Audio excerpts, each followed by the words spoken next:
Hi, my name is Jeff Brulette, and I live in Jupiter, Florida, and I've developed a product that I call the Bevfridge. What is the Bevfridge? The Bevfridge actually chills bottles and cans with ice, and then there's a seal that I've developed so as you partake or pour, you don't get wet. Do I have to freeze anything? Nope, it's really simple. You just add a little ice to it, and then once the seal's back in place, as you partake or pour from the larger unit for wine or spirit bottles, you don't get wet. How'd you come up with this idea? Well, I was in a hot pool and I decided, hey, this beer was getting way too hot, way too fast, so I popped a little bit of ice in the top, and it was great. We had ice around the whole bottle, but the problem was that as you partook or poured, you were getting wet.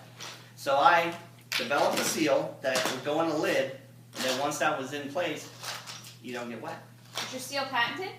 Yep, the whole thing is patented on bottles and cans. So whether it's a wine bottle, regular bottles, or cans, the design patent calls out for a rubber or foam seal with an ice as a chilling medium. Can I find the Bevfridge out on the market? It's a very select market. I've only been doing test sales in South Florida, about a 100-mile area, and doing tent sales on the weekend. I have a full-time job. So I like doing what I do. So what I do is my job during the day, during the week, and then I try to get this product out and sold on the weekends at tent events like seafood markets and flea markets, stuff like that. Where else is a good place for me to use my Bevfridge? Pretty much anywhere you want. It's very simple. If it's hot outside, you're going to need some sort of cold beverage if you're going to partake. And this is a nice, easy, compact way to keep all your beer bottles and cans, whether it's soda, beer cans, Coke, anything like that. It'll keep them ice cold no matter how hot it is. What makes your product unique to other koozies?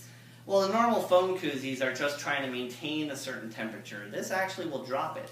So the nice thing is even when you start with a warmer wine bottle or champagne off the shelf, you actually put this in here and it's going to chill it down. And again, there's a seal so you don't get wet. If I'm having an event, can I put my logo on your Bevfridge? Yep, it's no problem. I've done private logos for a couple companies in the last 2 years since I've been selling it. And private logos or custom logos is not a problem. Have you made any money making the Bevfridge? Yeah, we've made a nice turn. We have all the molds paid for now. We actually have all the patents paid for.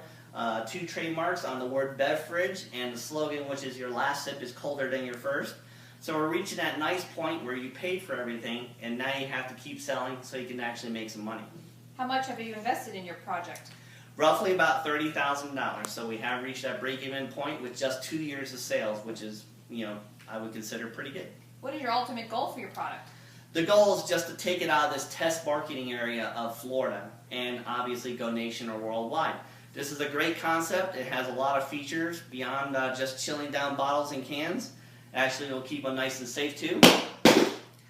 And we have developed some accessories. So it's a great product line. It has a unique place in the market.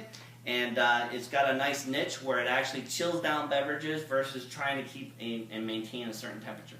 What are you looking for from the sharks? What I think I would like mainly is the help to try to get the word out and get some deals done so we can actually take this to the next level, which obviously is mass production. So what I've come up with is a $300,000 and 30% in my company. Has that been your biggest challenge so far? Yeah, it's getting the word out and getting enough time. So the big sacrifice I have is there's only 7 days a week and there's only 24 hours a day. So I'm dedicating my day weeks during what I'm supposed to do is doing my day job. And I like my day job. I like what I'm doing. I'm good at it. I've been doing it for over 11 years. And during the weekends, I'm doing these nice fun events where you can actually see people, get some great input on the product, and I get some sales generated that way. But I need to get this where it's full time. So there's really no reason for me to sacrifice my day job. I like what I'm doing. I should be able to get this to industry, get the idea going, get it developed. I proved that it sells, so it does sell based on my limited marketing, which is, again, just 2 days a week. What do your family and friends think of your product? First, they thought I was a little crazy. They really couldn't see the end picture like I saw, where this actually was a great idea, especially with the first foam seal, which was kind of chintzy. But when I came up with the new seal that's been out for the last 2 years and tested it and it works great, now they can see in the finished product, which really looks great, that I am onto something. I've had one brother come back to me and actually helped out with some money on some of the mold costs and some advertising we did. So they're latching on. They really do like it. And your family? It's a pro and con. They really like the idea. They see the public responding to it, and they really like how the enthusiasm has been out. The only thing they don't like is me spending all my weekends on my product. So, yeah, it's great to do these events, but it has lessened the amount of time that I actually spend with them. And if I can get a company to latch on where they can actually take this to where it's supposed to go, then I can spend more time with them. We're trying to get on Shark Tank because every event I've done for the last 2 years, there hasn't been one time that people have come up and said, you should go on the Shark Tank. So here I am.